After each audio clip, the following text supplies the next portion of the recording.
and it hits me, oh my gosh, this is that triangle. You know, there's explanation for everything that occurred in the Rendlesham Forest incident that doesn't involve aliens at all. It was completely silent. It comes right over our heads.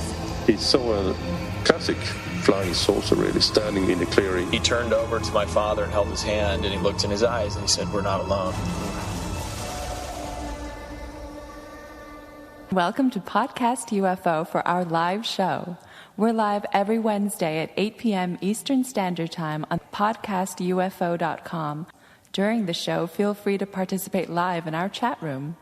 And don't forget to like us on our very active Facebook page. Hello, and welcome to the show. I'm Martin Willis, your host, and I have some good news and bad news. I'll start with the bad news, and that is Alejandro won't be joining us.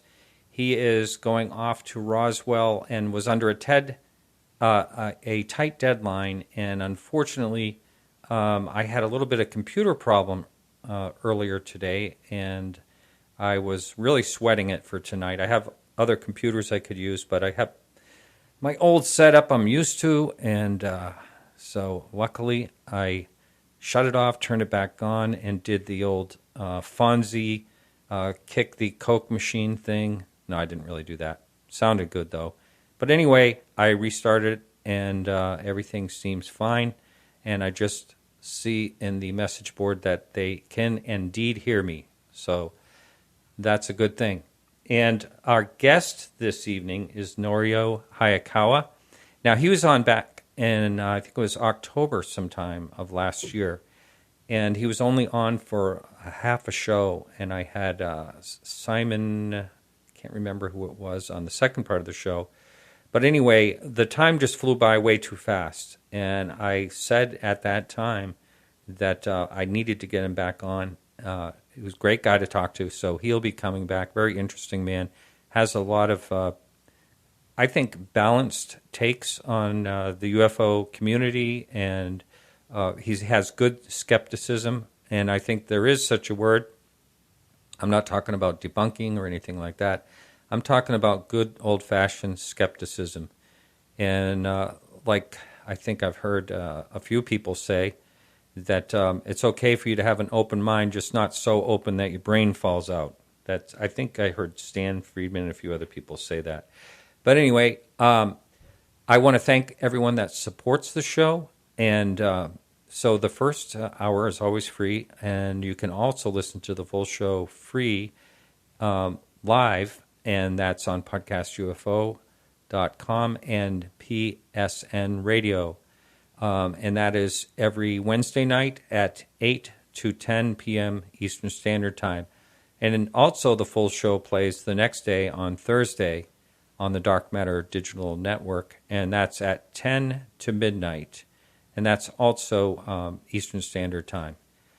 And, I was looking through the different sightings and things like that, and I did talk to Alejandro earlier as I was trying to get this thing going. And he said, yeah, a lot of things are happening, and there are some good sightings. So he keeps, on his website, openminds.tv, he keeps them posted pretty accurately and quickly. So you can always check them out there. There's a lot of sites, of course. We also, something I've never mentioned before, we have a links page under extras on our top menu bar. If you drop that down, you'll see links. And there's all types of information on UFOs on the links page, including UFO updates of daily updates, sites, and all kinds of, I think there's probably 50 or 60 different links all related to UFOs. So check it out sometimes. We don't have any blogs, or we haven't had any blogs recently. And Michael has been really busy. Michael Luke has written a ton of blogs for us. And he's just a busy guy these days. So if anyone out there is interested in writing guest blogs, I welcome them. I have to read them first, of course, just to, I do have to approve them, I say, for the site. But if you want to be a little controversial, it's okay, because I have a disclaimer on there saying that I don't necessarily agree with everything. So you can write whatever you want, but I do need to approve it first. So if you'd like to write a blog, if you're interested in that, It's also something that we could talk about if someone is serious. We could talk about doing that for a little monetary exchange, or maybe even a free lifetime subscription or something like that. So just keep that in mind. Anyone out there that's looking to write. Well, with no further ado, I'm going to bring on our guest, Norio Hayakawa. How you doing, Norio? How are you, Martin? Thank you so much for having me on your program again. Yes, like I said just a little bit earlier, the last time you was on, it just flew by. It was an hour, and all of a sudden it was like time to say goodbye, and I felt like I just got started, and I don't even remember where we left off. So first of all, that was back in October. We have a lot of new listeners, so if you would indulge the audience in who you are and how you got interested in the topic. Well, actually, somebody described me as a researcher, journalist, musician, and composer, and a citizen advocate. But I don't know if this is all correct. But of course, some other people think that I'm just a nut job. So to each his own. But I've been involved in the study of UFOs and the UFO phenomenon for many, many years. In fact, since around 1961. So basically, I know basically what I'm talking about.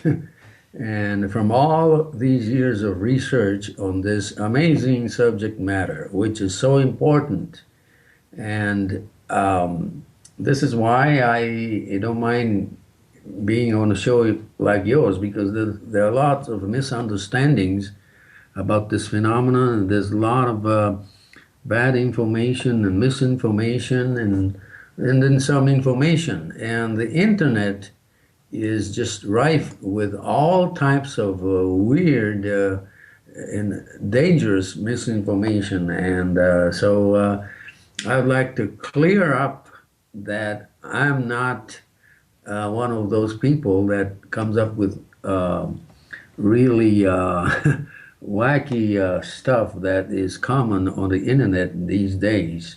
But basically, I have organized a group called the Civilian Intelligence News Service, and which is basically an alternative news service for the group called the Citizens Oversight Committee on Government Accountability. So it's like a citizens advocate type group.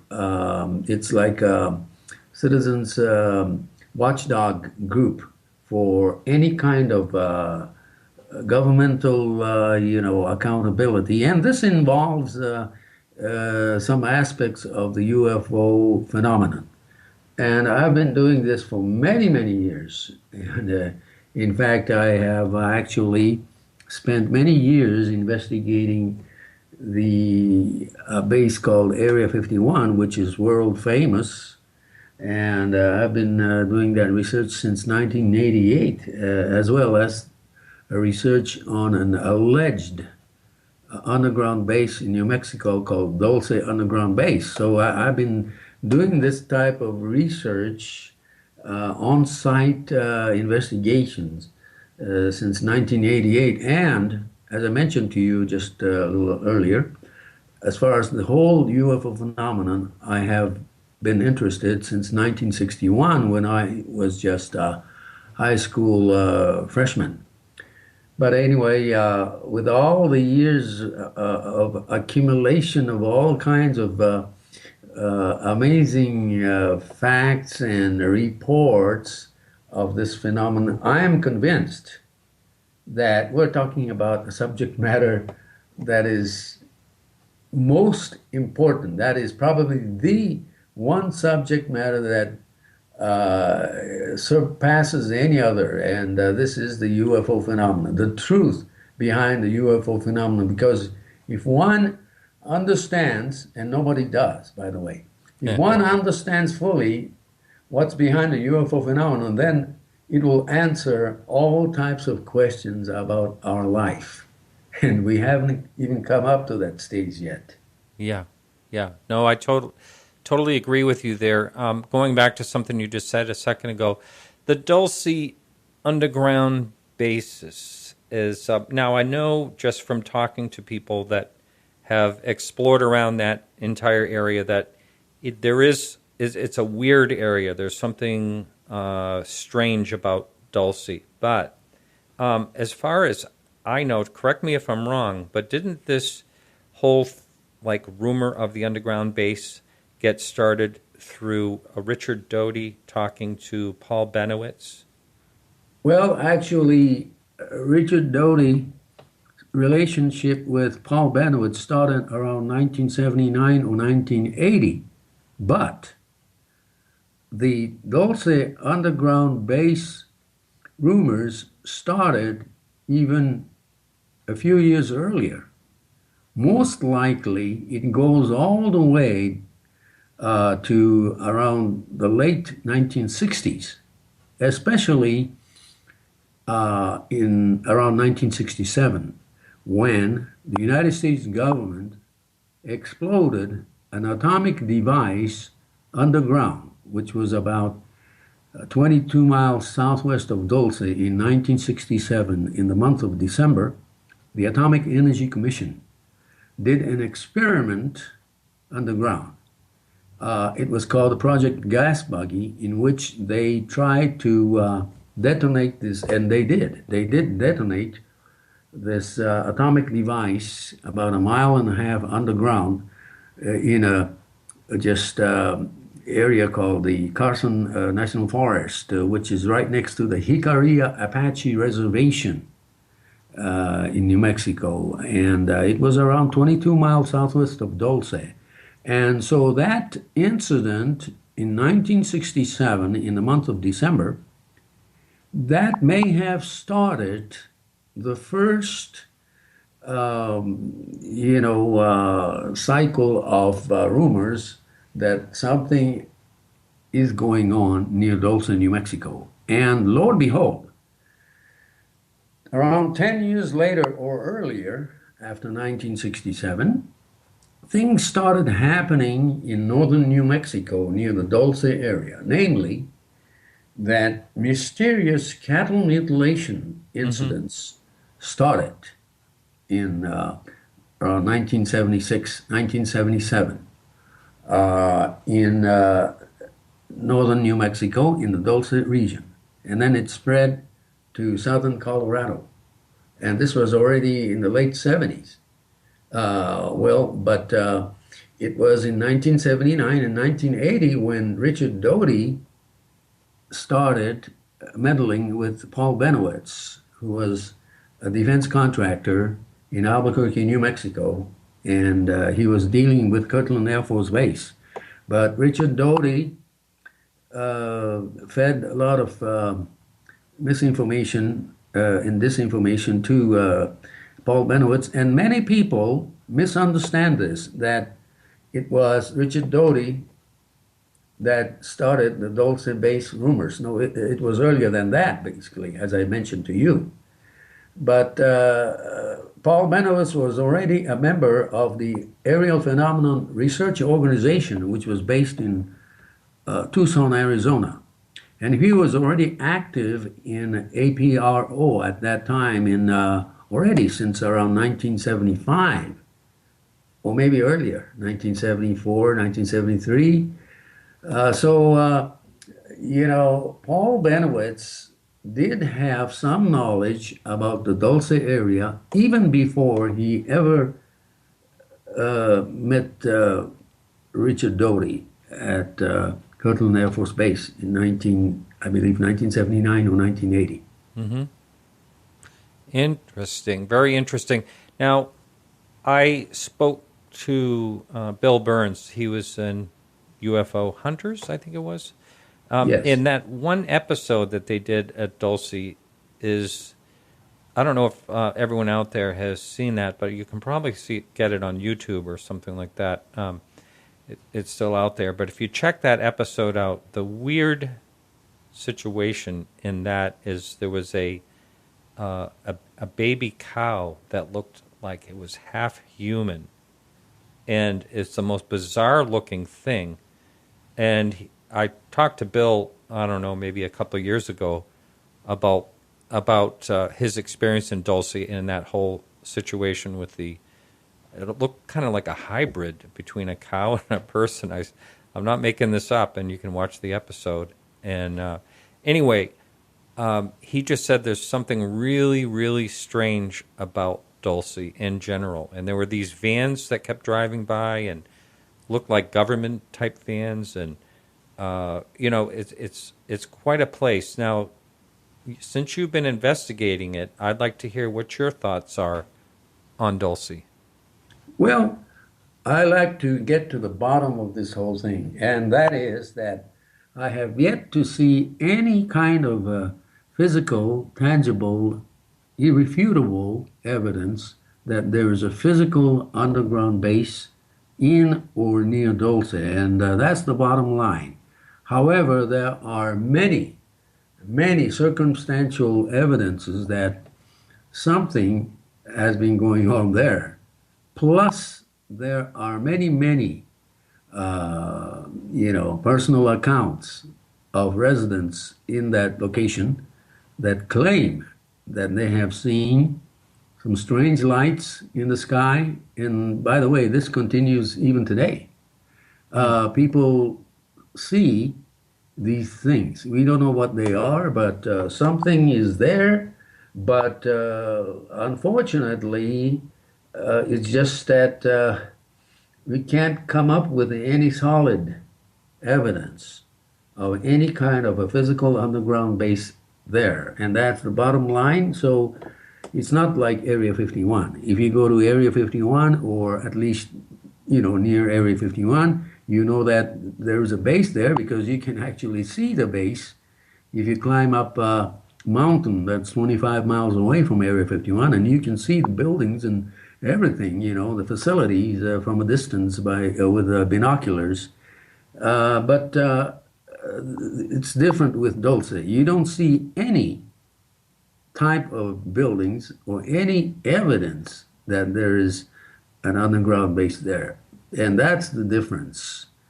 But some people claim that they have seen what appears to be a vent in the part of the mountain, especially Mount Archuleta. And I posted a photo taken by Edmund Gomez of Dulce around 1978, I believe, that shows some kind of a rectangular opening in the part of the rocks on the side of Mount Archuleta that could be interpreted as some kind of a vent. And it's almost like a rectangular thing, but really it's hard to tell. It's about 6 feet long and about 2 feet wide. It's it was just there. And according to the testimony of Edmund Gomez, who is a rancher over there, he and another person, one of the Jicarilla Apache police person, they both felt some kind of an air flowing out from that what appears to be like a vent. But the bottom line is that it just there's no proof that that's a vent. And besides, they both try to get to that same location a year or several years later, but they couldn't find it because we're talking about a huge area. Martin, the whole Archuleta Mesa right next to Dulce is about 4 miles, 5 miles wide, and 5 or 6 miles long. And on the mesa are many hills, including a mountain, which is called Mount Archuleta. There's a difference between the Archuleta Mesa and Mount Archuleta. Mount Archuleta is part of the northwest section of the Archuleta Mesa, and it's right next to the Colorado state line. But other than this type of thing, as I said, it's hard to come up with any kind of tangible evidence. One of the people that claim that there is an underground base, what do they often claim that where the entrance is, or how it's camouflaged in some type of way? Do they talk about that? Well, there are many, many people who claim such things, but it's just it still remains to be just stories. Yeah. And so I'm not very much into stories. I've been to the Dulce area many, many times.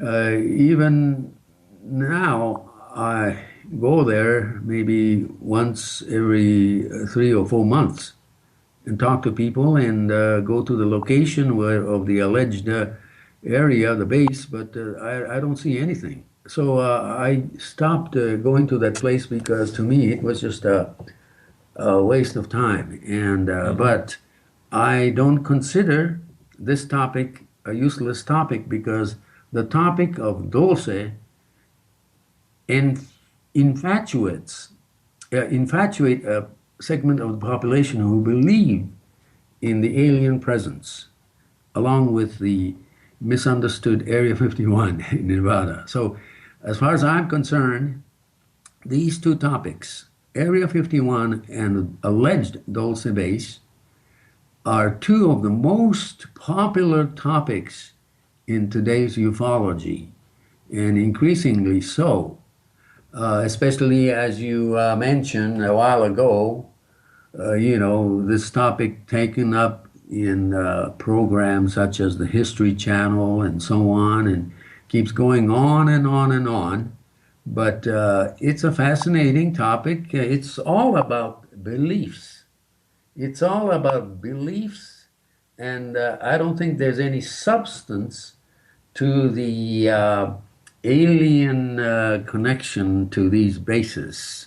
Yeah. Area 51, as I mentioned many, many times, is a very, very important American facility that deals with the latest technology in aeronautics and avionics integrated with weapon systems. And that's what Area 51 is.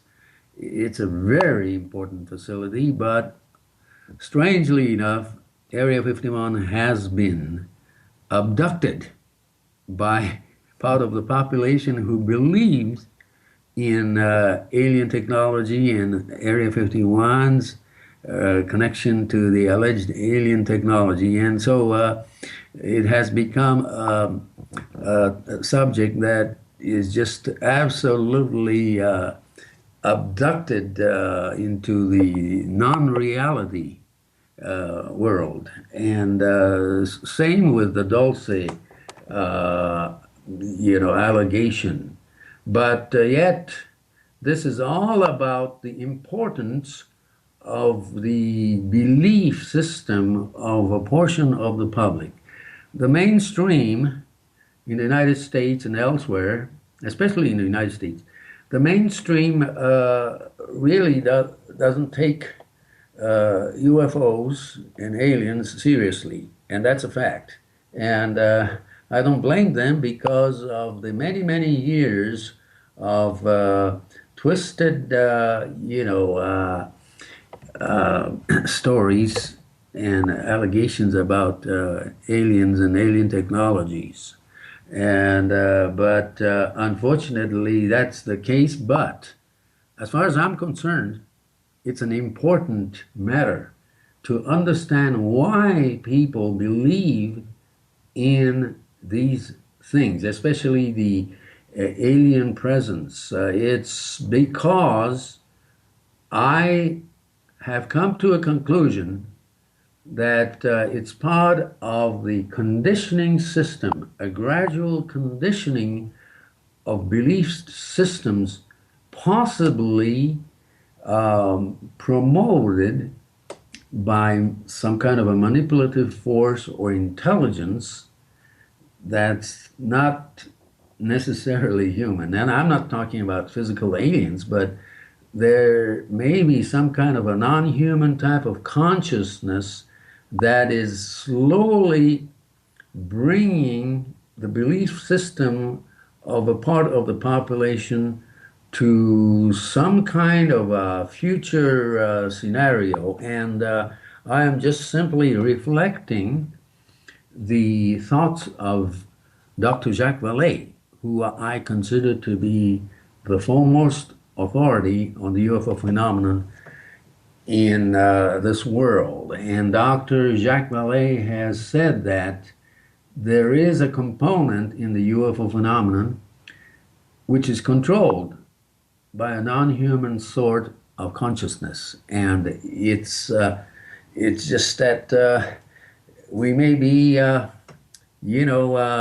going through a gradual brainwashing. And this may have started, as far as I'm concerned, around 1947.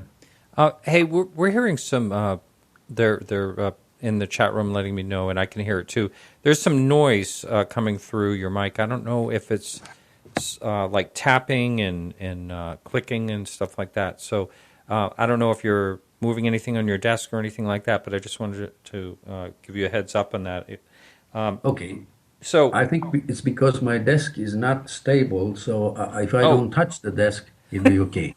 Okay, so just be careful. So I don't want to move away from Dulce just yet, but I do have my thoughts on Area 51 and why people think what they think about it.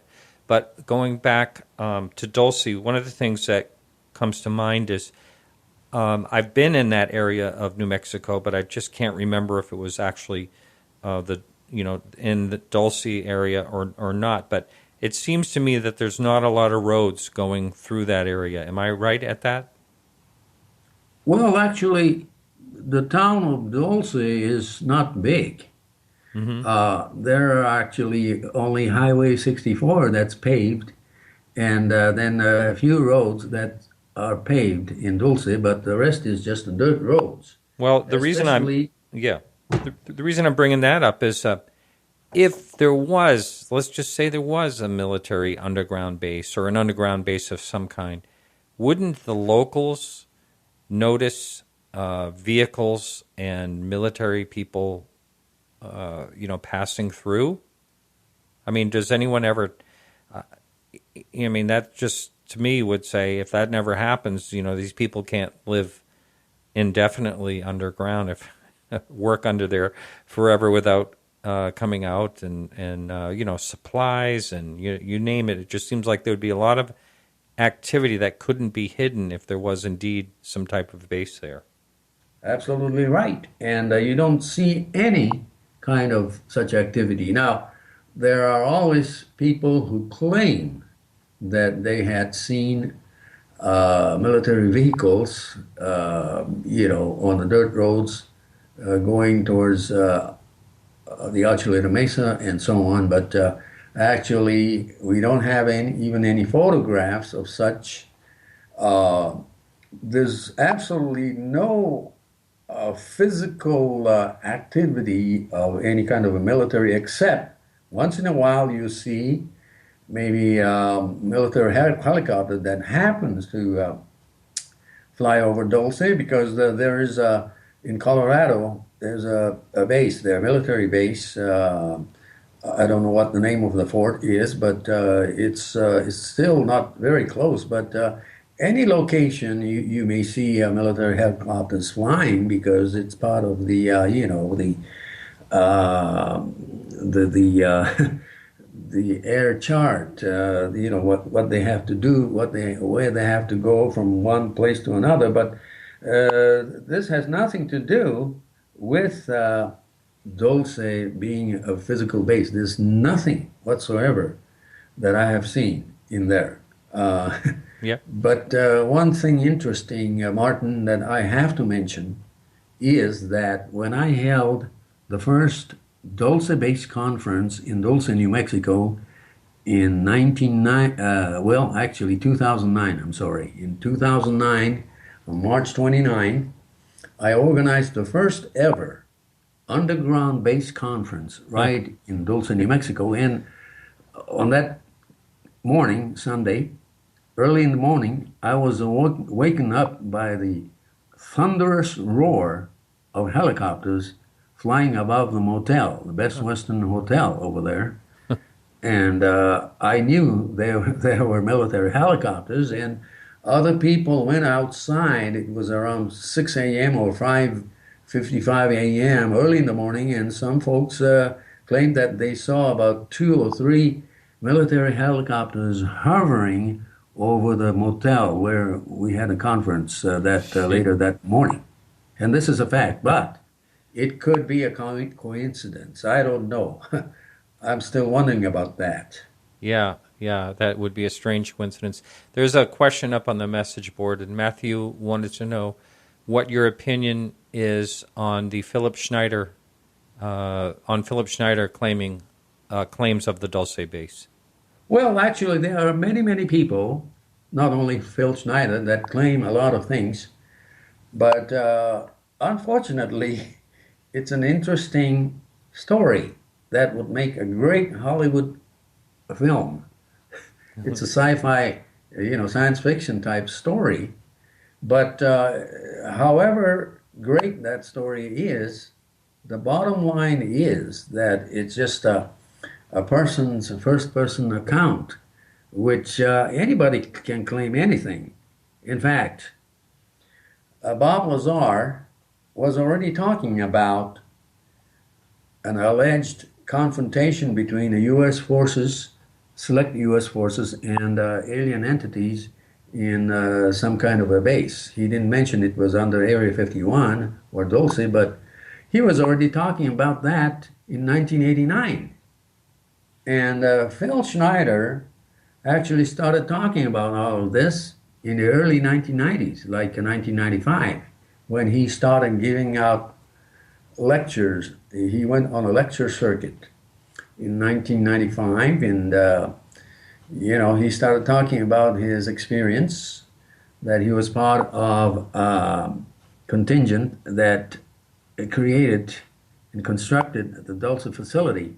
But it's all fine and dandy, but it just simply remains to be his personal account.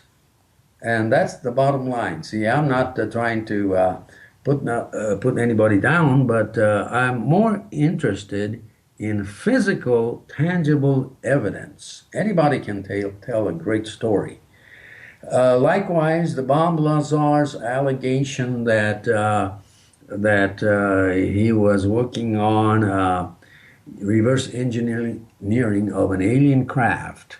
It sounds great, but basically it's just a personal claim and a personal story.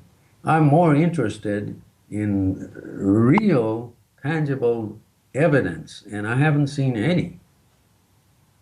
Right. Well, I had a show last week with Alejandro Rojas, and I just did a whole show together. And Bob, I believe we talked about Bob Lazar in the show. There's a lot of moving parts in his story that I just personally, I'd have to say that I have a tough time believing his story myself. That's just my personal opinion, and I know I'm going to get a couple of email about that, but that's just my own thoughts. And mostly, it's because I do a lot of authenticating of paintings, okay? I know that sounds funny, but that's part of the thing. That's my profession, and the way I look at things, I look at fakes or, trying to figure out if something's real or not. And once something is clouded with, say a collection's clouded with some fakes or whatever, then you start to question the whole collection. And that's kind of the way I feel about Bob Lazar. He was unaware of the monument outside of MIT. Supposedly he went there, and everyone knows that monument as soon as you walk out the door, the front. And there was just a number of things. The school records, he he did not have a level of education, academic grades to get into any of these places. A smart guy, very intelligent guy, but just someone that couldn't have made the cut to go into a school like MIT, all that stuff. Part of it may be true, part of it may not be true. Well, but the bottom line is that I cannot make any judgment on persons. Maybe there was a reason for persons like Bob Lazar to have come up with that story. So my feeling is that I don't think he was a fraud. I don't like to use the word fraud because that's judgmental. And maybe there was a reason for all of this. Maybe there was a reason why Philip Schneider started telling all these things about underground aliens and underground base in Dulce. Maybe there was a reason. That doesn't mean the story was true. Maybe there was a reason for these people to bring up their things. And maybe it's part of, somebody or some agency's push to create this kind of a belief system. In fact, you'll be amazed, as you know already, by the number of people who actually believe in Phil Schneider and his story. It's just a fascinating story that captures the mindset of a population, part of the population that is hungry for something different, a population that needs something like that to, hold on to. We're living in such unbelievably perilous times in society, economic-wise, political-wise, wars and all this. We're living in a very unstable society and unstable epoch of history. And people need something to hold on to for escapism. And I'm not saying that all of this is just total escapism, but it gives a great thing that somebody could just, just hang on to. And so maybe, who knows, maybe these types of promotion of these belief system could be part of a well-orchestrated intelligence or a force that is pushing this belief for who knows what in the future. And that is my contention, that especially around 1947, there has been possibly a gradual promotion of such beliefs, and I'm talking about the beliefs in alien presence. And the role of Bob Lazar and people like Phil Schneider could be encouraged or actually pushed by some entities that it could be humans or not. I don't know. Because as far as I'm concerned, I haven't seen any tangible evidence of UFOs as conclusive physical visitation of physical extraterrestrial aliens on this planet. I haven't seen yet any kind of evidence, but yet this type of thoughts are increasingly pervasive among a segment of the population, especially those who have been infatuated with the internet. There are so many things in the internet that people indiscriminately believe in. And it's a disservice to those who really like to have a more realistic viewpoint on all things in this world. Wow. Yeah, that's a really good point. You mentioned a minute ago that there could be some type of consciousness, organized consciousness or something like that. And it just reminded me, I spoke last night to a gentleman named Zoltan Istvan, that's Istvan, and I encourage people to look him up. He's a very interesting man. He's been on a lot of TED Talks and all different types of things. And he and I got into the conversation last night about possible aliens out there on other planets, and he says, his thoughts is that there's probably billions of different species and most likely millions of species that have higher intelligence than us in the vast, universe. And one of the things he said was someone could have an actual project a consciousness. It doesn't have to be a craft that they could actually, he just had these amazing thoughts. And, I'm going to try to get him on the show at some point just because he was such an interesting person to talk to on the subject.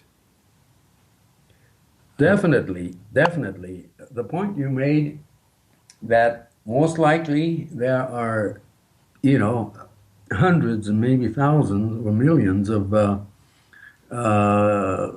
civilizations like us or far exceeding our civilization in this universe. It's possible, in fact. Most of the world's top astronomers and scientists all agree that the likelihood of existence of aliens, so-called aliens, in this vast universe or cosmos is very, very, very high. No question about it. That most of the world's astronomers and scientists believe that there has to be some kind of intelligent civilization in this world, in this cosmos.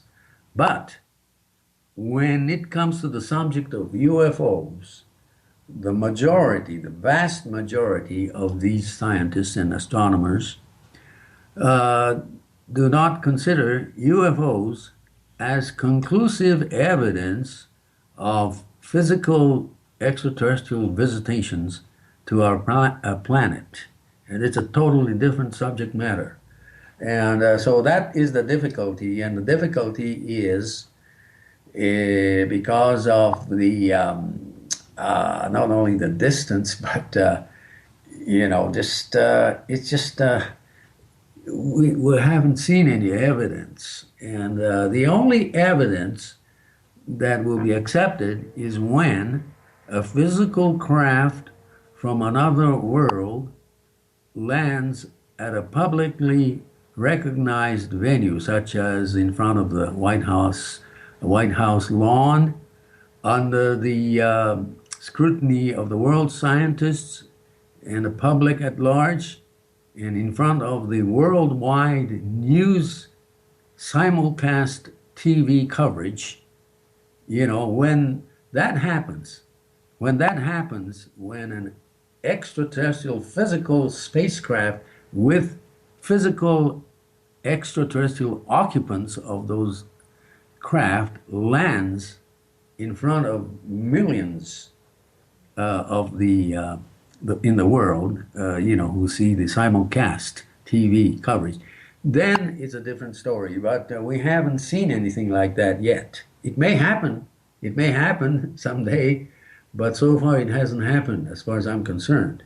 But it's an interesting speculation. And another interesting speculation is that maybe we may not only be talking about physical phenomenon, but maybe this UFO phenomenon is beyond the physical phenomenon. It could be some kind of a spiritual phenomenon, or there may be a spiritual component to it, as Dr. Jacques Vallée has stated.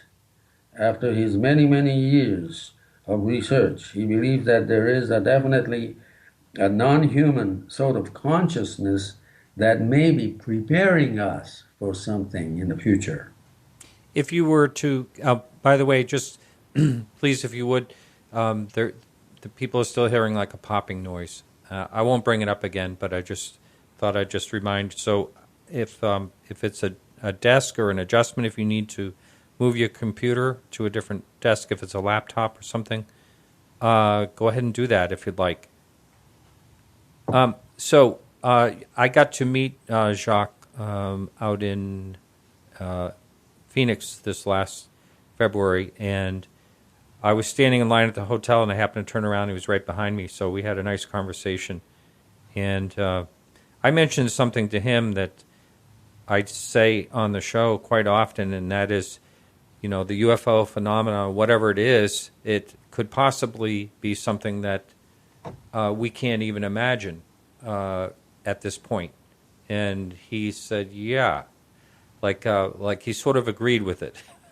But it was great just having a conversation with him. He's a very intelligent man, nice gentleman as well.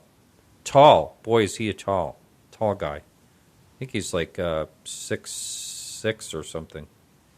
Yes, I highly respect him. As I said, he's probably the world's foremost authority when it comes to this subject matter. And he really changed my take on UFOs, especially around 1978. I was a strong proponent of UFOs as definite evidence of extraterrestrial physical visitation to our planet. This was when I was growing up. I was in high school in 1961, and then I was a staunch supporter of the ET hypothesis, extraterrestrial hypothesis. But ever since around 1978, after reading some of his books of Dr. Jacques Vallée, it really changed my mind. And the same thing with authors such as John A. Keel, who had a similar viewpoint around 1978. Both John A. Keel and Dr. Jacques Vallée have something in common, and that is that they are not convinced that UFOs are physical phenomena, physical visitations of physical extraterrestrial entities. It may be more than that. It may even be some kind of a non-physical, maybe some kind of a spiritual manipulation by an unknown force, probably preparing or conditioning us for some kind of a future things.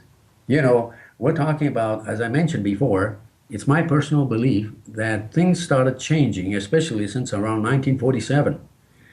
So many things happened in 1947, especially the beginning of the everything. In fact, the Roswell crash of 1947, the 1947 as the modern day beginning of the modern age flying saucer, age, with beginning with Kenneth Arnold sightings, and the creation of the CIA, the creation of the Air Force, the creation of the NSA, and whatnot. All these things seem to have started suddenly in 1947. And you say that, well, that's about 70 years ago. It's a long story, but who knows? 70 years may just be a few seconds when we talk about some kind of a unseen intelligence in this universe. Maybe it's just a few seconds, but to us, it's a long time. This is why I'm saying that it's possible that some kind of a non-human consciousness is slowly getting us ready for some kind of a future scenarios in which the beliefs in alien presence may play a major role, in future scenarios. You bring up 1947, and it makes me think of, first of all, that there were sightings before then, but they were very, very sporadic. Now we have, say, 30,000 reports per year worldwide, and probably, maybe 7% of that that is reported is not really explainable for the most part. But it makes me wonder, prior to 1947, you don't hear about too much going on, and it is very curious why it would make a difference to have like a certain... Well, you brought up a good point. Up till about 1945, the world was just kind of a slow development of things. But in 1945, the humankind entered a nuclear age. And this may have something to do with all of this. Mm-hmm. Of course, there are a lot of people, and including Jack Vallée, who records all those strange, mysterious sightings of strange objects throughout history, like in biblical times and Middle Ages. There's lots of recordings of things seen in the sky in every civilization. But beginning around 1945 and up, that is a tremendous surge of strange objects, especially around 1947, when things appear to have started in the modern age. Actually, 1947 is the beginning of the modern age history of UFO sightings. And it basically started in 1947, the very same year that the CIA started, the very same year that the National Security Agency started, the very same year that groups like the Sandia National Laboratories and EG&G Corporation in, Area 51 actually started in 1947. Sandia Laboratories started in 1947. Manzano Underground Storage Facility in Albuquerque, New Mexico, inside Kirtland Air Force Base, also started in 1947, the very same year that strange things were happening in the American Southwest desert, especially in the Roswell area. So I don't think it's a coincidence. And many important Air Force bases, such as Edwards Air Force Base, started in 1947. To me, it's hard to believe it's a coincidence, but in the long run, this year, 1947, may have started some kind of modern day,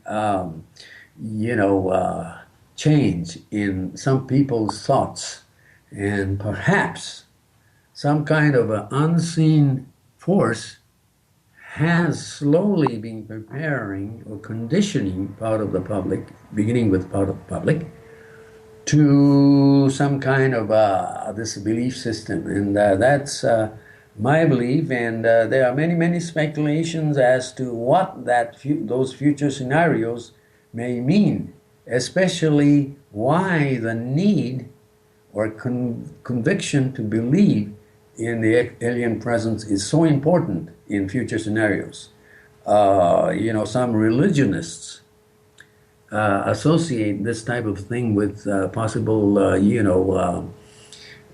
future mass evacuations or disappearances of part of the population, But I just don't want to get into this because this may go into religious beliefs. But, the bottom line is that I am in agreement with Dr. Jacques Vallée that something is conditioning us, not everybody, but part of the population. And so I take a fascinating interest in the importance of beliefs of people. And there are many, many people in this world who have to hold on to something. For example, why conspiracy theories are popular is because it's more comforting. To hold on to conspiratorial beliefs in something is more comforting than to acknowledge reality. And somebody said that it's more comforting to believe in conspiracy theories So because you can actually blame everything that happens in the world as part of a conspiracy. And so both the beliefs in aliens and alien UFOs and global conspiracies, all these beliefs bring some kind of a comfort to part of the population. And it's a very interesting sociological and psychological phenomenon. Yeah, that's quite an interesting take. I think that I probably am fit in that space as far as I have a total fascination with this subject, and it is enriching to me, and I'm excited to talk about this. So it does give something something for me to look forward to and talk about every week, and talk to different people with different takes on it. But I do realize, that it's part of pop culture. It's part of what you're saying. I've had people write me that UFOs, believing in UFOs is like believing in religion. I've had people write me that, and in some ways it can be, and in some ways the people involved can seem certainly like a leader. There's like a leadership or something. I've seen all these things. I still have. I still feel like I have a long way to go in this, and I still feel like it's probably never going to be solved in my lifetime. But it's still very interesting, and I look forward to talking to everyone about it. Yeah, it's as you said, it's a fascinating topic, and it's also part of an entertainment for some people. Mm-hmm. In fact, there are a lot of people who watch the show called Ancient Aliens in the History Channel, but a lot of people who watch these shows, they just watch it not seriously, but for fun. And that's a fact. It's fun to see people talk about all kinds of ancient alien, evidence and everything like that. It's fun to watch that. And a lot of people who watch these don't really take it seriously, but it's for entertainment purposes. And that's part of the UFO culture. UFO culture is part entertainment and part as escapism. But partly it's a serious topic. It's a serious topic. As I said, there's no topic more important to human belief than the beliefs in UFOs and aliens. Yeah, absolutely. And to think that we'd be all alone, first of all, would be what do they say? A big waste of space. But I think that it's, I'd always try to keep away from claiming that UFOs are extraterrestrial. I say, my thoughts is that it's a possibility. Some things are just so hard to explain what people have witnessed. It's hard to fit in any category at all that we know about. When we compare it to our technology, what's going on in even high-level technology, there's just no way that it could be kept that secret from us if it was military craft. As a matter of fact, I saw a survey. This it was like in a swarm intelligence, and I believe that the question of UFOs was asked, and a swarm is like a group of people all putting their ideas together. And I believe that they thought that UFO sightings were military, experimental, or something like that. And a lot of people do think that, but I'm currently, that's just not my way of thinking. It's possible some of them are, but, these people that are spotting triangles that are floating at 40 miles an hour, that are huge, and no sound at all, that type of thing, I just don't see that our military could keep that quiet forever. We're living in a high-tech age in which the majority of the people are fully equipped with great cameras, such as iPhones and, cell phones. And yet, we haven't seen any definite, clear photos of even humongous flying triangular objects. In fact, it's my belief that, yes, people take a lot of photos of things, lights in the sky and hazy pictures, and everything is just hazy. And this is why I believe that personally, I haven't seen any single believable photo, authentic photo of anything that is absolutely unexplainable. In fact, despite the presence of the millions and millions of cell phones around the world, we have yet to see any conclusive, clear photo of a flying saucer or a photo of a humongous flying, triangular-shaped craft other than the military type of aircraft. And this proves to me that we haven't come any closer to acquiring any kind of believable evidence of extraterrestrial civilization. I was very, very disappointed a few years ago to learn that one of the photos of the Belgium flap of 1990, the photo of a triangular object that allegedly was taken by a person in Belgium in 1990, the triangular craft with three circular lights on each side of the angles. This was proven by that photographer to have been hoaxed by he himself.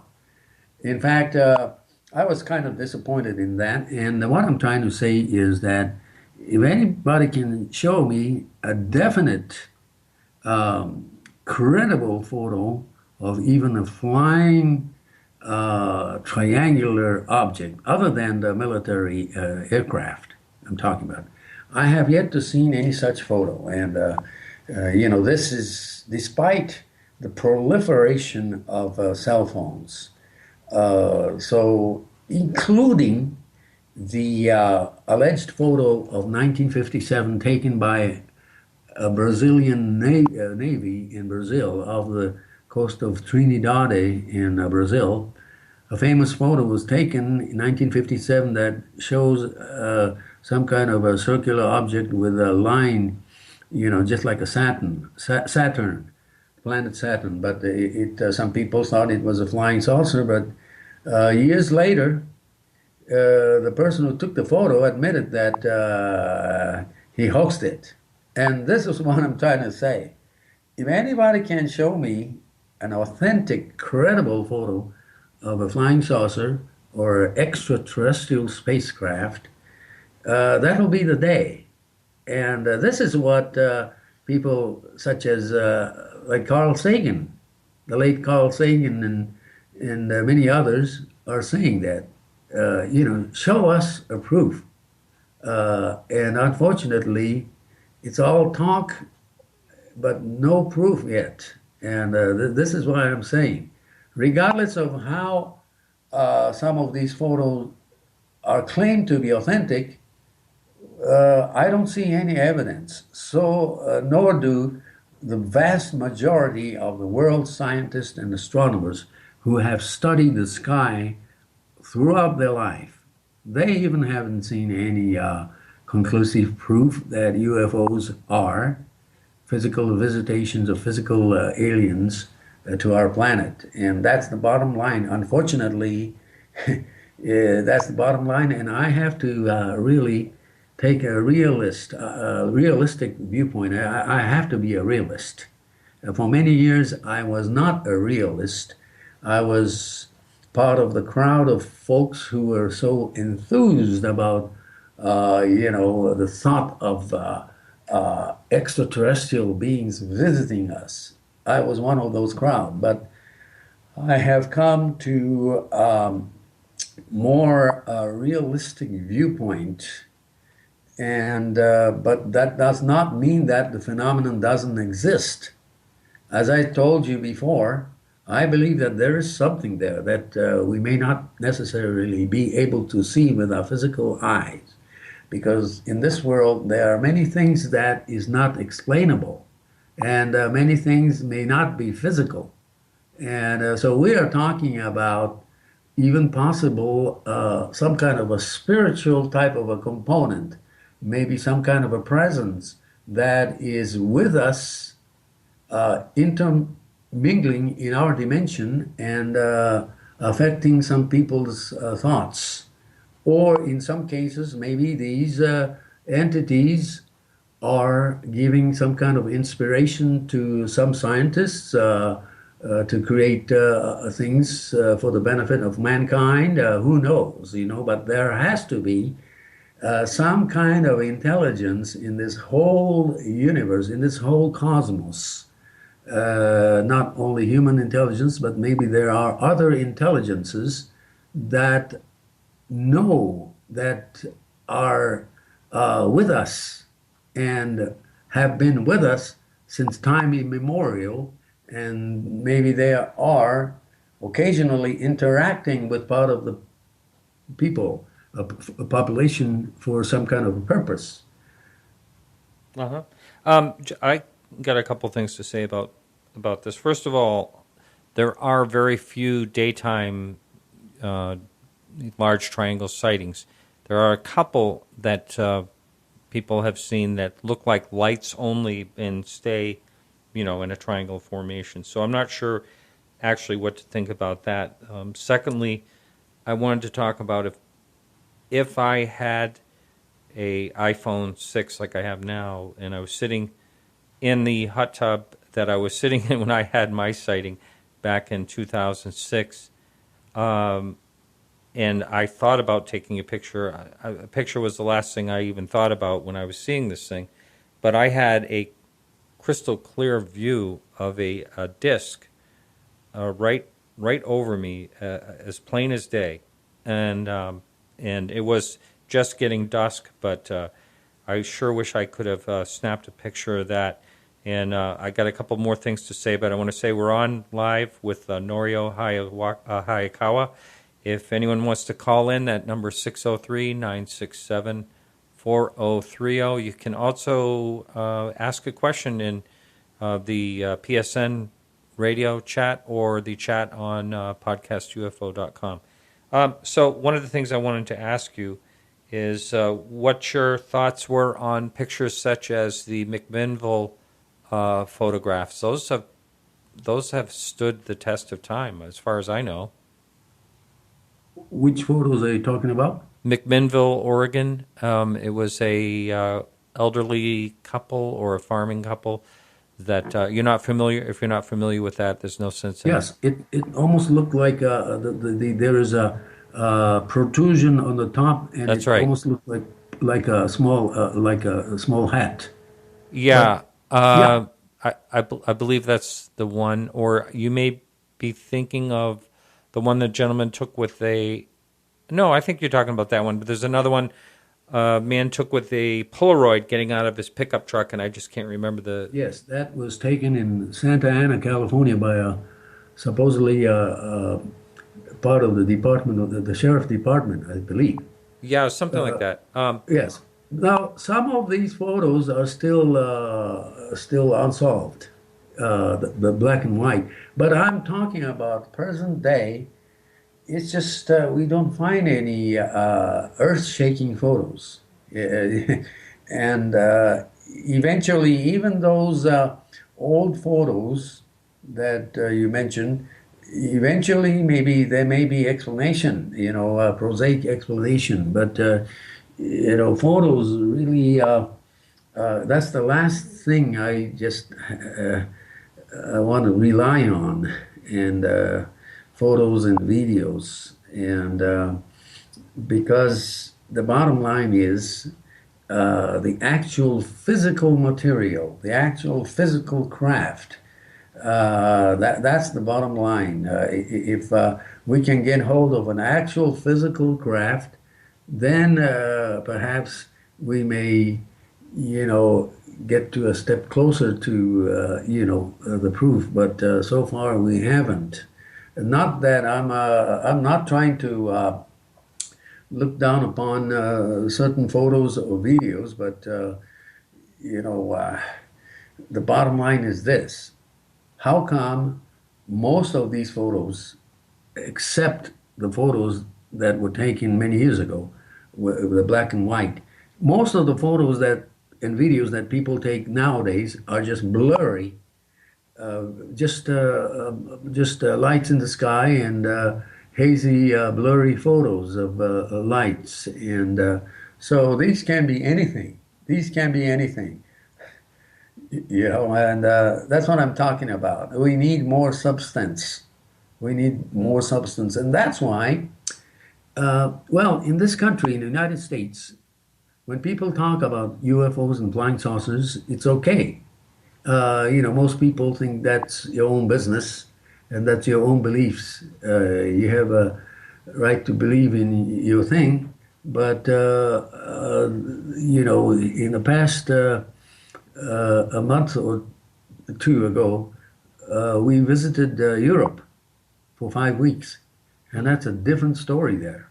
If you talk about flying saucers to somebody, they'll think you are nuts. So the topic of UFOs and flying saucers are not taken seriously at all.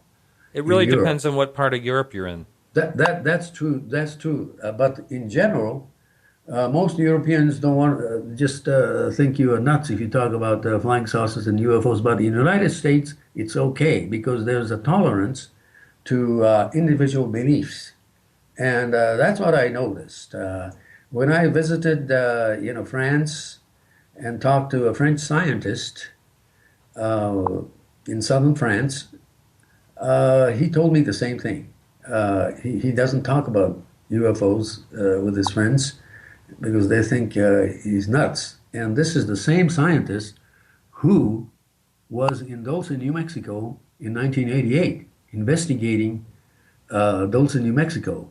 And he worked with the late Gabe Valdez, the New Mexico State Patrol officer in charge of Dulce area for many years. He worked with him and Edmund Gomez and other folks and spent 1 full year in New Mexico in the Dulce area investigating the Dulce situation in 1988. And so he was in France. I met him and had a great time. I met, while I was in Spain a month and a half ago, I got together with a gentleman by the name of David Benito, who wrote a book about Area 51 in Spanish. And, it's not popular. The book wasn't sold too much, because in Europe, most people, of course, there are a few people who are fanatics about UFOs, but most people in general are not interested in UFOs. And the day when UFOs and aliens become accepted by the major news media, then that's the time when this topic will become a serious topic. But right now, unfortunately, it's just it's not going anywhere. You often hear about how the truth about Area 51 is going to be revealed by, people like Hillary Clinton and so on. It's just a talk, all talk and no substance. And it will never happen because, in my opinion, what is there to reveal about Area 51? Other than that, it's part of our hard-earned tax dollars going into defense program of our nation, which is very important. Mm-hmm. But to me, that's the basic part of Area 51. Yes, of course, there may be some aspects of Area 51 that even the persons that involved in the defense industry may not have access to, but we don't know. We just don't know. But in my opinion, Area 51 has become a cultural and psychological social phenomenon that may be far removed from reality, at least the concept or the connotation of Area 51. If you ask anybody and you mention Area 51, the first thing that comes to their mind is aliens or alien technology or, oh yeah, that supposedly alien base. And that's the concept that most people come up with. And it's just like a brainwashing of, a topic. And the Air Force, I think, doesn't mind all of this. In fact, it may be advantageous to the United States Air Force for some people to believe in aliens and Area 51, as alien base. Almost like a disinformation type of thing. Yes, that's right. Like. Yeah. Which is needed. And well, my study is on how pervasive these beliefs are in part of the society, especially the so-called UFO community. Interesting. Well, I shared earlier that I would give my thoughts on Area 51 and why it is what it is. And I think the reason it had grown to the level of speculation is because the government was in denial for so long that it even existed. And people knew it existed. So that just breeds, controversy and conspiracy and all that when it's something that is denied. That's just my thoughts, and you are actually right. You are actually right, Martin. It's hijacked. In fact, Area 51, the subject of Area 51 has been hijacked by part of the population, as becoming an alien base. And but the reality may be different. The reality may be there's nothing interesting in Area 51 unless you're working in part of engineering of our latest aircraft technology or avionics or things like that, But a few years ago, Area 51 became a very interesting subject because LA Times journalist Annie Jacobson wrote a book about Area 51, which was a sensational book in which she just simply quoted one of the engineers who used to work for EG&G Corporation, and she interviewed at least 100 people working with the EG&G for many, many years. And only one of those interviewees of the EG&G Corporation gave her probably disinformation. And the disinformation, I believe, was that, that this Alfred O'Donnell, by the way, Alfred O'Donnell joined EG&G Corporation in 1947 when EG&G started, and EG&G became the main contractor at Area 51 in 1955. But this O'Donnell, Arnold O'Donnell, I believe that's his name, he joined EG&G in 1947, and he claims that the United States, actually, he claims that Soviet Russia got hold of German flying wing technology and test flew it in 1947 to the United States over New Mexico and crashed it on purpose. But I believe that's definitely disinformation. And Annie Jacobson, I believe, used that sensational aspect of the interview in the last chapter of her book in order to sell her book. If Annie Jacobson simply wrote a 600-page uninteresting book about Area 51 and its history, nobody would have bought that book. The reason that book became a top seller was only because Annie Jacobson brought up that allegation that what crashed in Roswell in 1947 was the German flying wing Horten 229 of the Nazis, and that the Russian got hold of, the Soviet Union got hold of that thing through their own version of paperclip and crashed it purposely in New Mexico to scare the people and so on. But it was probably a hogwash that Mr. Arnold, I just mentioned his name, but Kenneth Arnold? yes, he purposely told that story to Annie Jacobson, and Annie Jacobson took advantage of that and made a sensational conclusion to the book.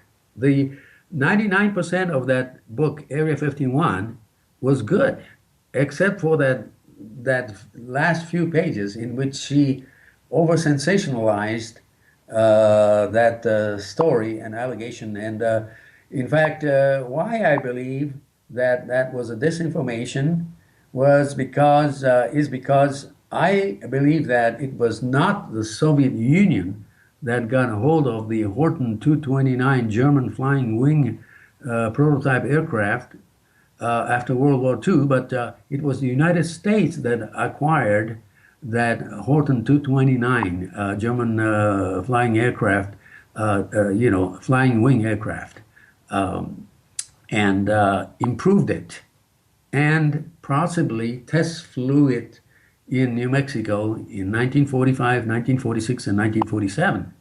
And somehow there was an accidental crash of this thing, and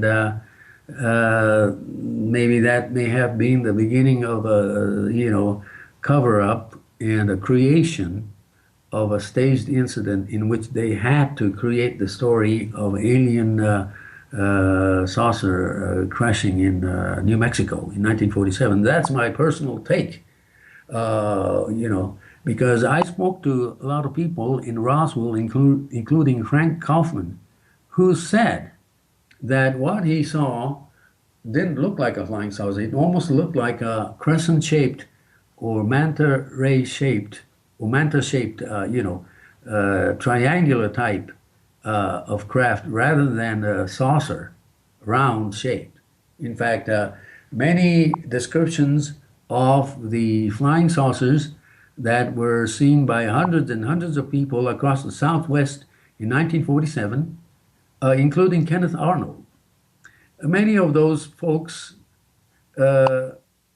described the objects flying that they saw as somewhat crescent-shaped, or almost shaped like the German flying wing aircraft that the Germans tested in 1943 and earlier in Germany. And some of these flying wing aircraft that were tested in Germany, for example, in 1943, had a ramjet engine, and that could go about 550 miles per hour, And those are the type of technologies that the United States military acquired immediately after World War II in this program called Operation Paperclip, in which the U.S. brought in hundreds and hundreds of German scientists and engineers, and also former SS intelligence officers to the United States.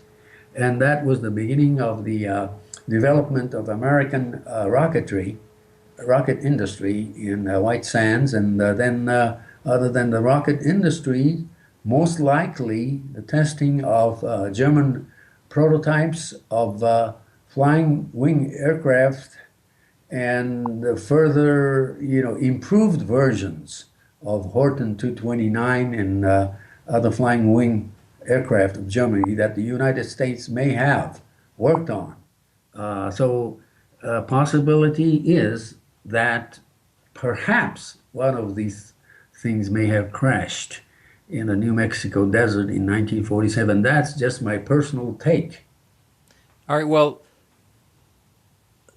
then the question arises, I've heard all different takes on Roswell, and this is a new one on me, but it seems to me that if if it was being tested by us, and I understand that they thought they'd throw out the word that we caught a disc, but if that's the case, then why did they change it to the weather balloon and all that? And wouldn't they, first of all, this thing supposedly sat out in the desert for several days, and wouldn't they know where one of their test craft were, and wouldn't they search for it if it crashed?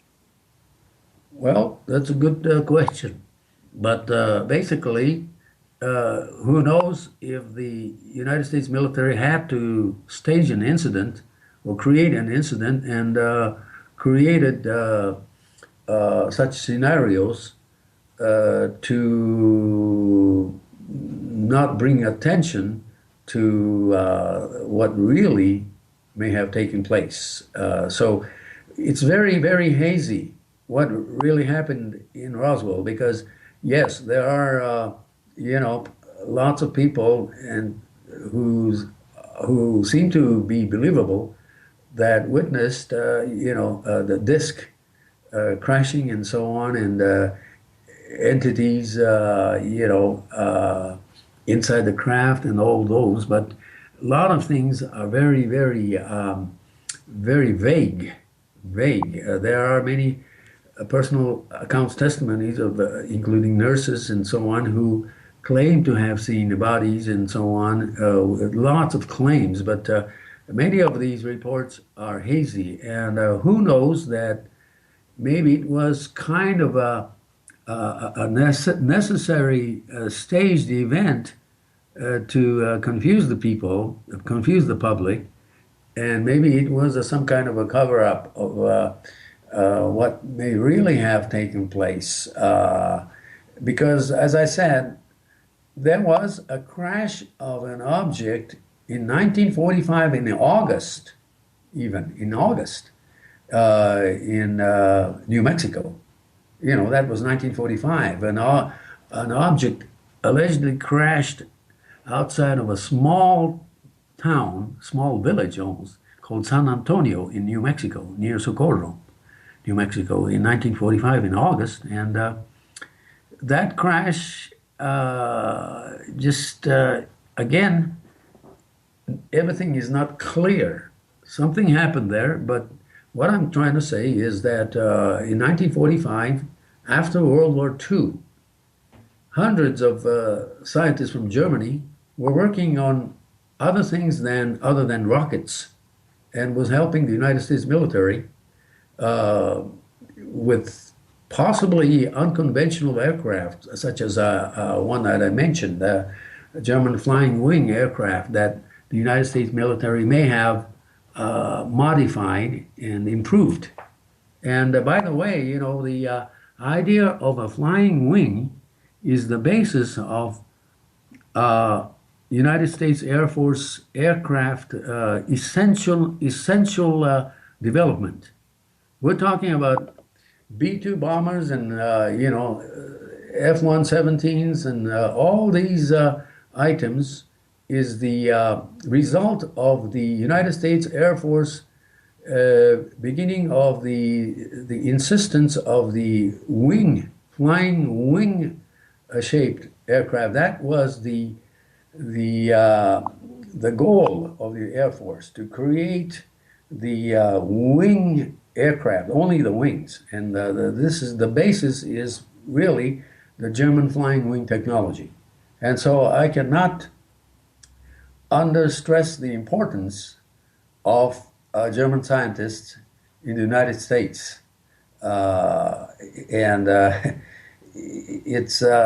This is what Annie Jacobson in Area 51 book also mentioned, the importance of Operation Paperclip that changed the whole dynamics of America's defense industry and space industry, such as NASA and so on, And the basis for all of this is the tremendous impact that the United States military had from the German technology.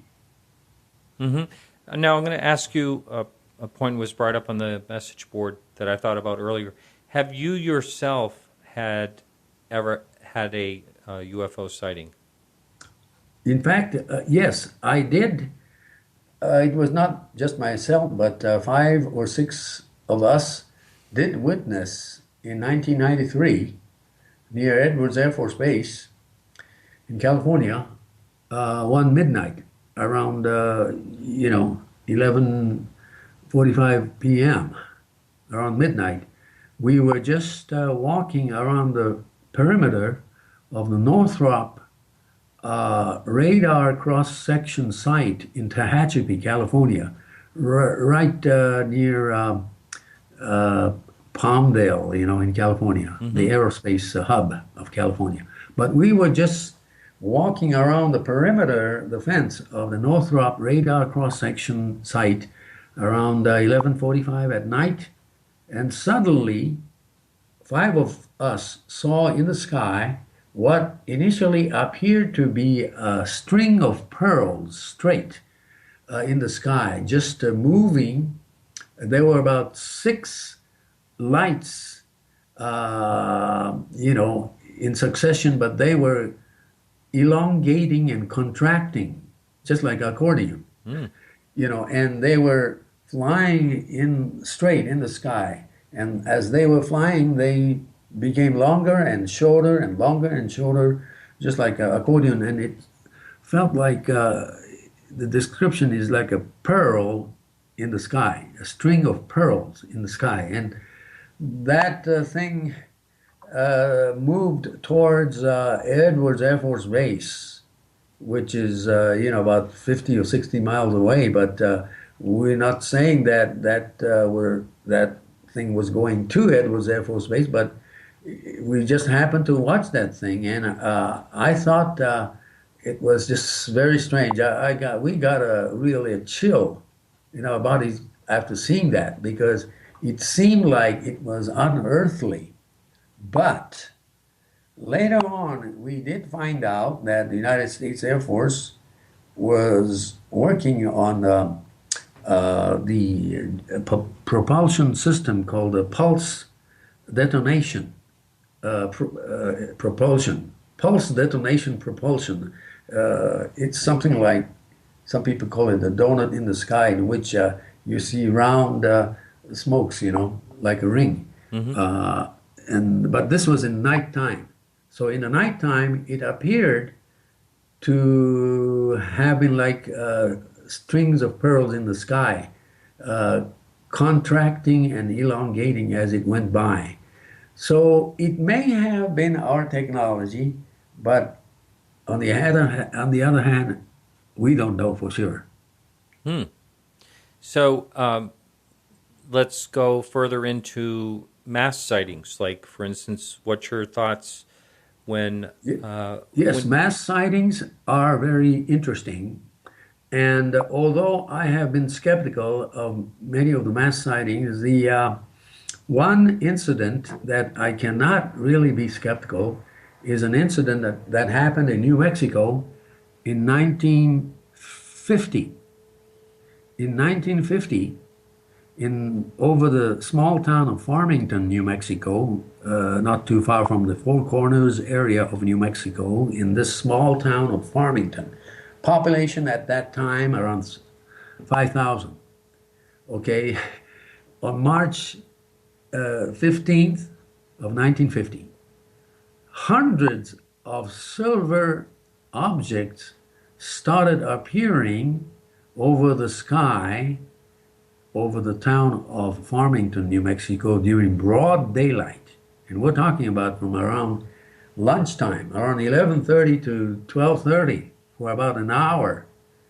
Hundreds of citizens were just so awestruck by the appearance of hundreds of these silverish, metallic, round things just flying in formation, making all kinds of formation over in the sky.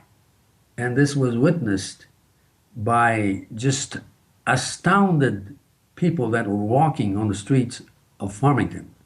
And lo and behold, it was gone by around 1 o'clock. But then, next day, on March 16th, 1950, again at around lunchtime. Again, hundreds of people were just shocked to see that hundreds and hundreds of these same objects that came back during lunchtime and did all kinds of formations.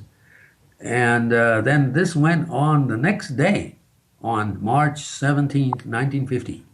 And so finally, on March 18th of 1950, the Farmington Daily Times had a humongous headline that said, "Saucer Armada invades Farmington," something like that. It was a 1-inch type of a, headline. And it said hundreds of people saw these hundreds of metallic, round-shaped objects doing all kinds of maneuvering over their town.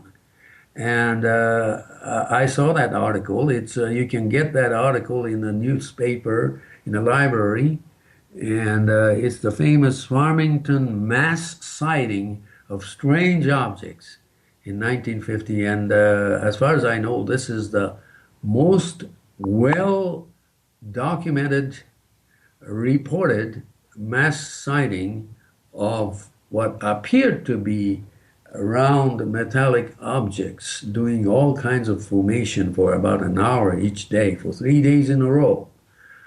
And never has any such incident happened ever since.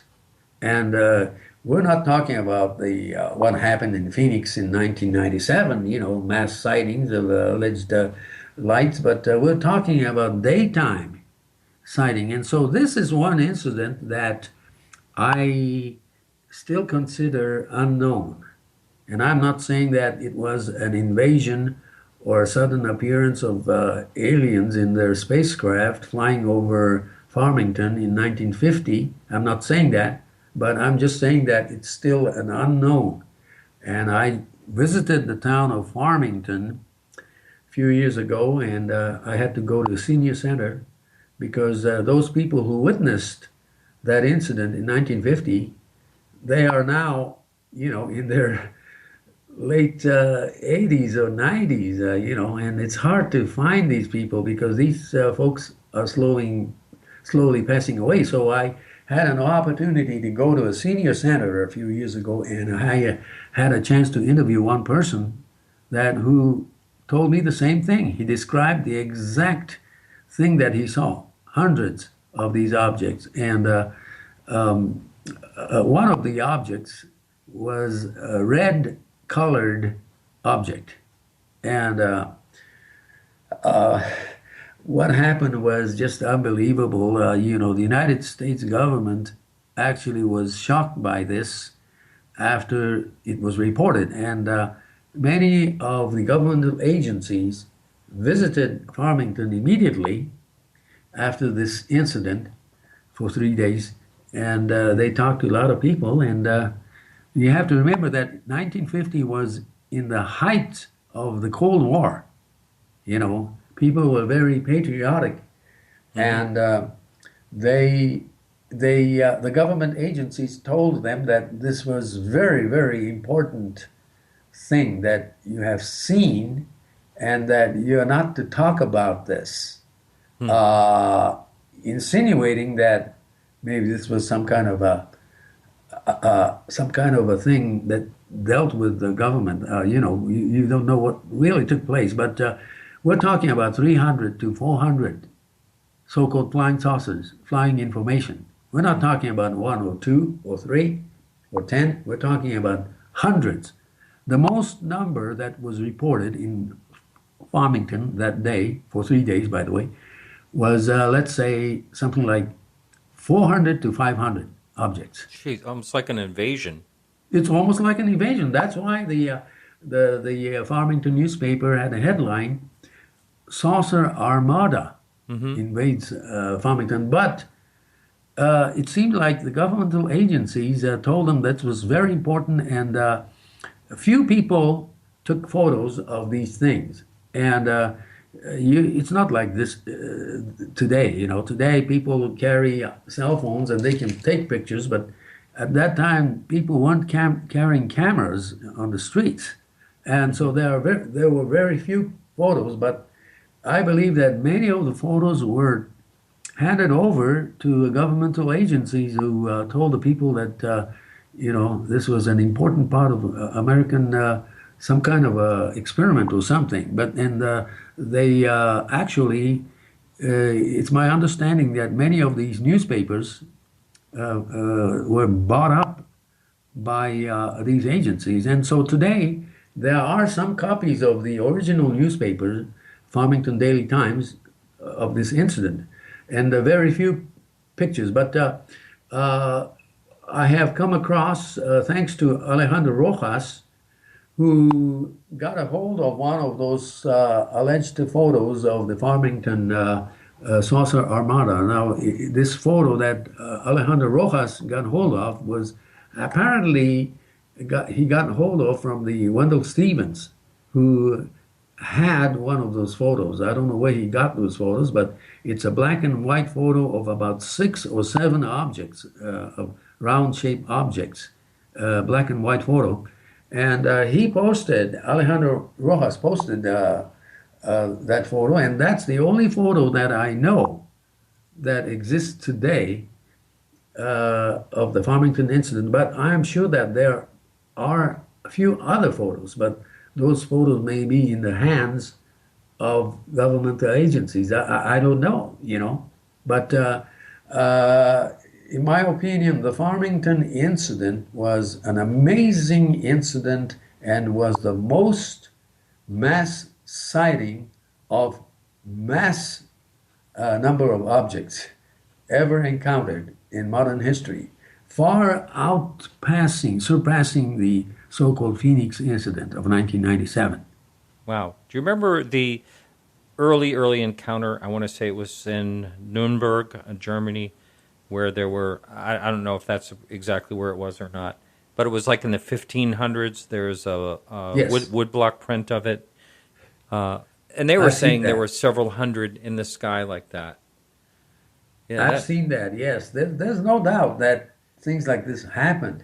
But I don't know. There are many theories and conjectures of what happened in Farmington. Some people say that that incident took place for 3 days in a row in Farmington, which is not too far from Aztec, New Mexico, and not too far from Dulce either, about 2 hours from an hour and a half actually from Dulce, and just an hour from Aztec. But some people say that that was a show by these entities to commemorate the loss of one of theirs in the Roswell crash of 1947. Yeah.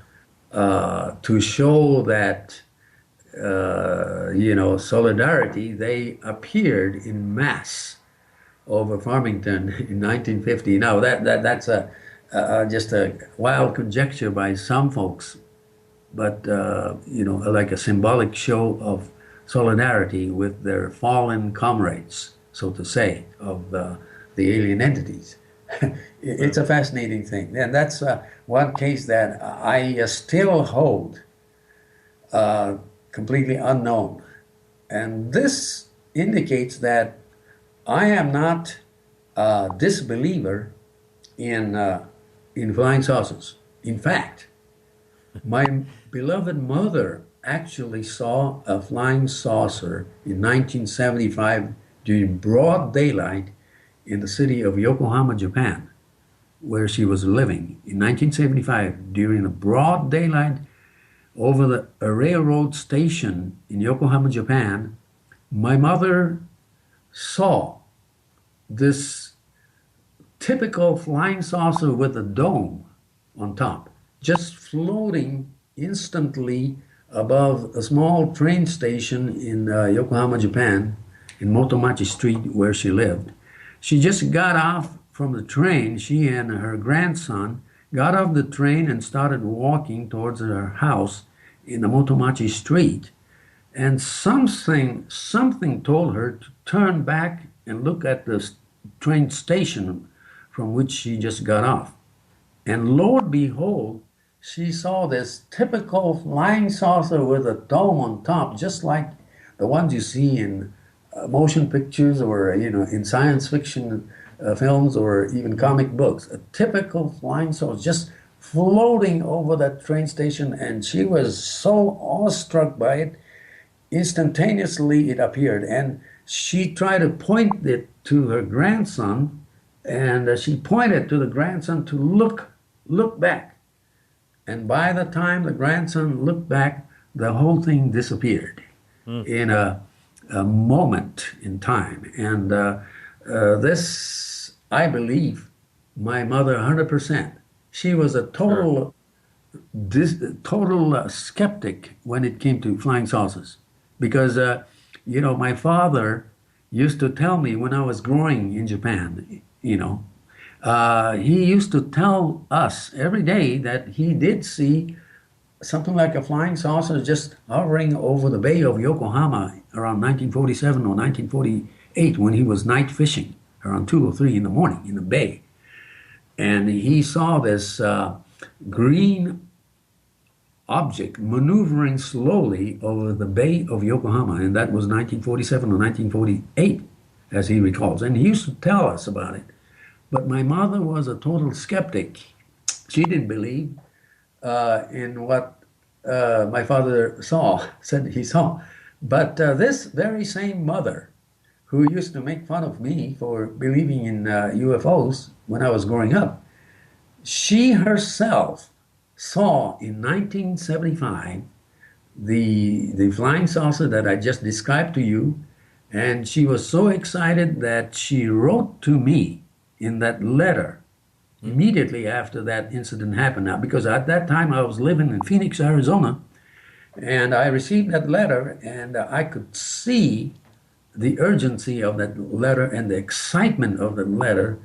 And she said, for the first time in my life, I saw a flying saucer. And she described the thing exactly as I described it to you. So do I believe her? Yes, 100%. But whether that was a conclusive proof of an alien spacecraft, I don't know. But I do believe she did see what she said she saw. And this brings to another point that I speculate sometimes that we are looking at a phenomenon that may not only be a physical phenomenon, but a phenomenon that materializes instantaneously to certain people and dematerializes immediately, again, to some people. And for what reason, I don't know. For what reason, I don't know, but there may be some kind of an attempt to come into our dimension for some kind of a purpose for some individuals to change that person or something, and I believe in my mother 100%. This is why I am not a debunker of flying saucers or UFOs. So you mentioned that it disappeared. When you say that it disappeared, did she describe how it disappeared, like in a flash? Or in a flash, that's exactly. She saw the object. And then when she turned back to point it to the grandson, then it disappeared. She didn't see it anymore. But she saw it by herself. And by the way, there were other people walking on the street. It was around around 11 o'clock during the morning, and there were other people walking on the street, but something told her to look back at the railroad station, and she saw this flying saucer. And this is the reason why I still believe that there's something to this phenomenon. And even though I have not seen any evidence of actual physical visitation of aliens here, things like this make me wonder that maybe this is a phenomenon that has a selective people for observation, maybe selective. Some people are maybe selectively chosen to see this thing instantaneously or for a few minutes or whatever it is. And this is what Dr. Jacques Vallée has always stated. These things do not seem to remain in a physical dimension for too long. It's either a couple of minutes or 5 minutes or whatever, but it disappears. Well, the encounter you talked about earlier, the several-day encounter, also, I was going to bring up, I was in Russia for a bit of a stay recently, and there was a village that had a sighting, and the woman was talking about it. It looked like the size of a washing machine, almost like what would have been a drone. This was back in the 70s, and they could see it spinning, and it was there for hours and hours and hours until, this was a daytime sighting.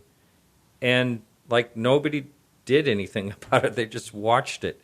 And the neighbors all came out and, watched it, and they got bored after a while because it didn't move.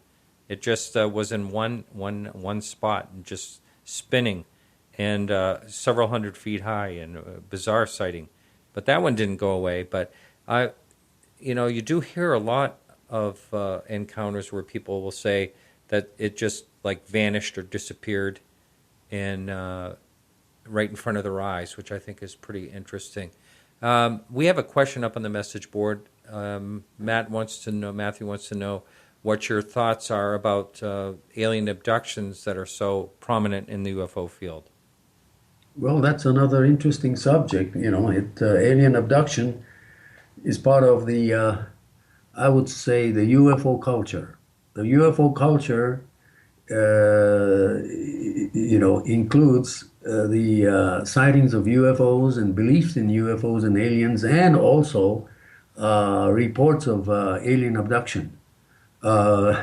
This is a very, very strange phenomenon. Some people say it's a psychological phenomenon, it's a personal phenomenon, a personal experience.